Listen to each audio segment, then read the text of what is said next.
worlds that were never meant to touch somehow did.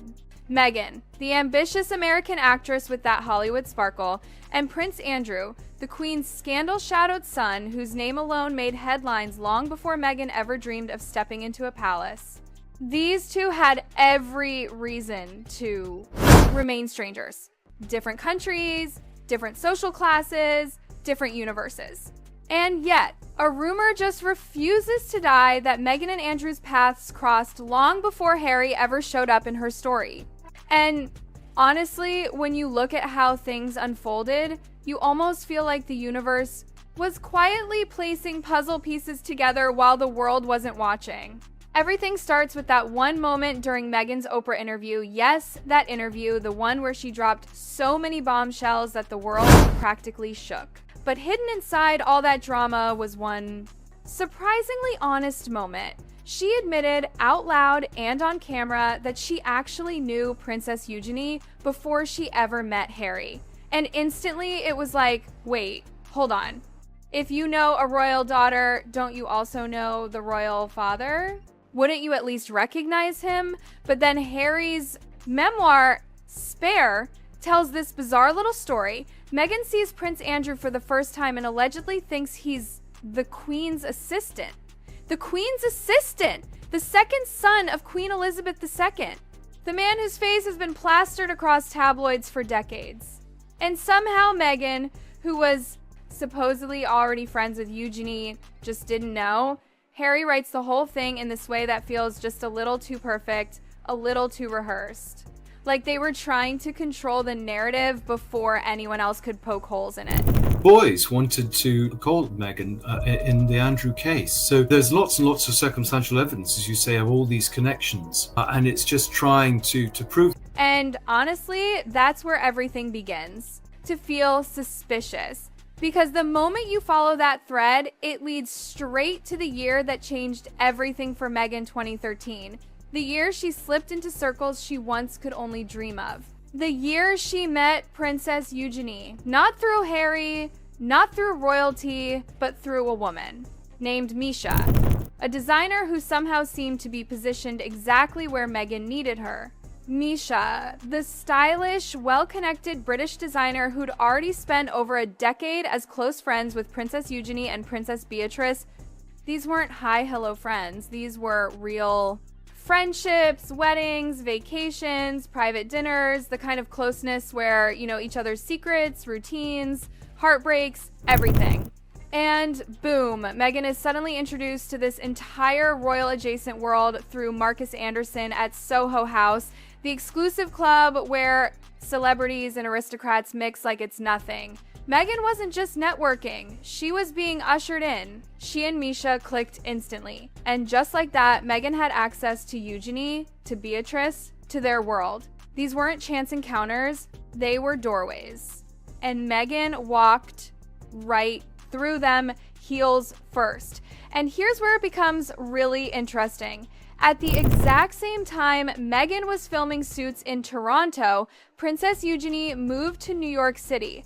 From 2013 to 2015, she lived and worked at Paddle 8, the art auction company owned by none other than Misha's ex-husband. So now the picture becomes even clearer. Eugenie in New York, Meghan constantly flying between Toronto and the US. Same cities, same circles, same friends. Are we really supposed to believe they never talked about their families? That Meghan never once saw a photo of Eugenie with her father?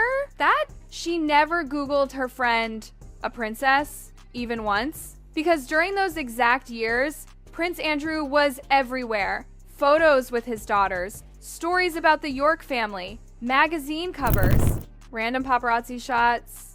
You couldn't escape them even if you tried. If you so much as typed Princess Eugenie into Google, you'd see Andrew's face within seconds. So how does Meghan explain not knowing him? How does she sell the story that she stood in front of this man at a royal gathering and saw a butler?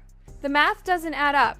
The geography doesn't add up. Nothing adds up. And then comes the twist. No one talks about Sarah Ferguson, Eugenie and Beatrice's mother, the Duchess of York.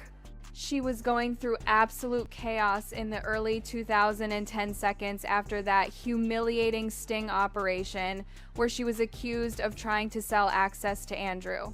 Her reputation was... Eugenie was very close to Meghan Markle here, and Meghan Markle would spend a lot of time in New York. Well, Eugenie was there as well. Crushed. She was desperate. She needed professional help to rebuild her image. So she hired a powerhouse PR firm, the kind of agency that only touches A-listers, world leaders, people with serious influence. And rumor has it, Meghan Markle used that exact same PR agency in 2013, the same year she met Eugenie, the same year. She slid into these elite networks the same year her social climb suddenly accelerated. Meghan was a working actress on a mid-tier cable show. Why would an A-list crisis management agency take her on? Who was paying? Who was pushing her forward? Because Misha connects her to Eugenie. Eugenie connects her to the York family. And the York family connects straight back to Andrew. The layers start stacking up like a suspense movie. Then come the whispers, the long-standing rumors about Meghan's early Hollywood lifestyle. Wealthy circles, yacht parties, elite gatherings with powerful men. These whispers started years ago and never stopped. And every time someone tries to bury them, they rise again, coming from different sources who don't even know each other. In 2020, a journalist claimed Meghan may have met Prince Andrew years before Harry. Then came the unauthorized Ghislaine Maxwell biography that made the explosive claim that a photograph exists of Meghan and Andrew, a rumor that has never been fully explained, denied, or addressed, just ignored. And when you stay silent on a rumor that big, people notice. Silence becomes suspicious, silence becomes loud, and we circle back to the obvious question. If Meghan was truly friends with Eugenie for years, if Eugenie's father was constantly in the news, if all their social circles overlap seamlessly, then how does Meghan not know who Prince Andrew is? The story doesn't hold, the explanation doesn't make sense. And when powerful people tell stories that defy logic, you don't just nod, you question everything. Because honestly, the more you follow the threads, the more bizarre the whole thing becomes. Meghan expects the world to believe she was deeply bonded with Eugenie, a princess, for years, yet somehow never connected the most basic dots about her family. And what makes it even stranger is how she told the story with such confidence, as if the audience wouldn't question it. As if we wouldn't notice that nothing about the timeline makes sense. You don't build a close friendship with a royal and remain clueless about the royal father unless you're either not curious at all or you're pretending not to know. And pretending always has a purpose. Because what was happening around those exact years wasn't quiet. Prince Andrew was constantly, relentlessly in the headlines for one thing or another. Articles, photos, interviews. He was a magnet for attention. And Eugenie was always right there beside him in those pictures. Airport sightings, red carpets, garden parties, charity events. Even casual paparazzi shots of her walking down a New York street somehow included Andrew in the discussion. His name followed his daughters like a shadow they could never outrun. Meghan would have had to actively avoid seeing him to keep up her "I didn't know him" story. And even then, it would be nearly impossible. One accidental scroll on social media, one random news alert, one photo on a magazine cover while standing in line at an airport or grabbing a coffee. Just one moment of real life and you'd instantly know the face of the Queen's son. But Meghan's version, she never saw him. Never Googled Eugenie, never heard stories about her father, nothing. It's not just unbelievable, it feels scripted. And speaking of scripted, Harry's retelling of that moment in Spare practically screams rehearsed damage control. The wording is too careful, too polished. You can feel the pressure behind it as if they were trying to lock in their version before anyone could. Question the truth. When someone goes out of their way to explain something that didn't need explaining, it usually means the explanation is covering something up. And that brings us to the darker layer of this whole thing, the layer no one wants to speak about, but the one that keeps bubbling up no matter how hard people try to bury it.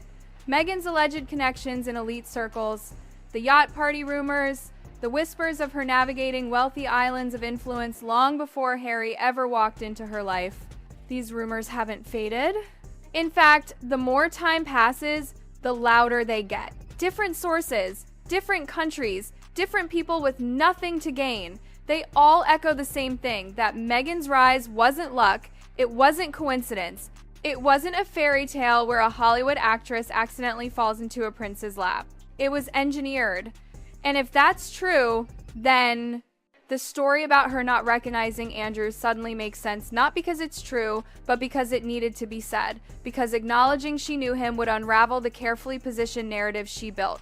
Meghan's entire public image rests on the idea that she was a clueless outsider, blindsided by royal life, someone who stumbled into the monarchy without any preparation. But knowing Andrew before Harry destroys that angle. It creates a direct connection between her and the very family she claims she didn't understand.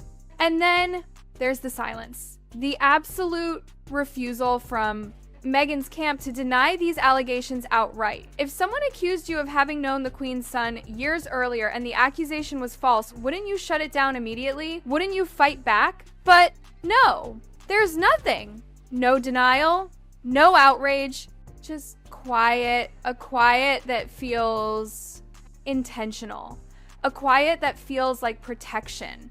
Because silence is only dangerous when the truth can hurt you. And then you start seeing the patterns.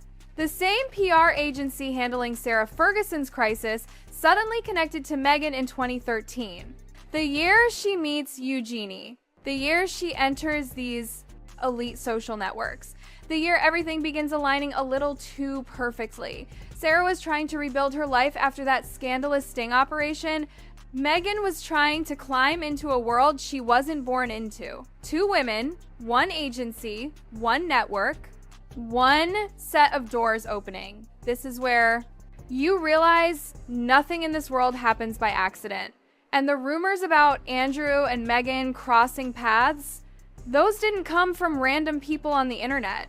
They came from journalists, biographies, insiders, authors who claim there was even photographic proof. A photograph that allegedly captured Meghan and Andrew in the same place before Harry was ever around. A photograph that has never surfaced but is whispered about with the kind of seriousness that makes you wonder how close it came to being revealed.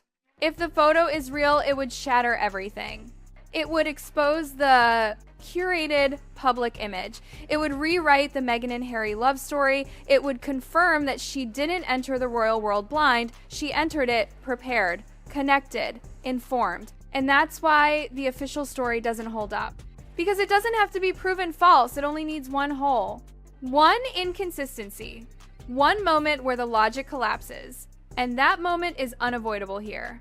A woman who is close to a princess will know the princess's father. A woman living in Hollywood will recognize Prince Andrew's face. A woman trying to enter elite circles will know who the players are. Meghan wanted the world to believe she walked into that first royal gathering so innocent that she mistook the Queen's son for an assistant. But what makes that story unbelievable isn't Andrew, it's Meghan. Because nothing about her career, her ambition, or her social climb suggests she was ever naive. And maybe that's why people keep digging. Because something feels off, not in a dramatic conspiracy way, but in a simple, logical, common sense way. When a story doesn't add up, you don't need proof to question it. You just need intuition. And right now, intuition is screaming that we're not being told everything. Everything points to a version of events that's much more complicated, much more strategic, and much less innocent than Meghan wants the world to believe. And until someone steps forward to explain how a woman can be best friends with a princess for years and never once recognize her father, the questions aren't going anywhere. If anything, they're getting louder.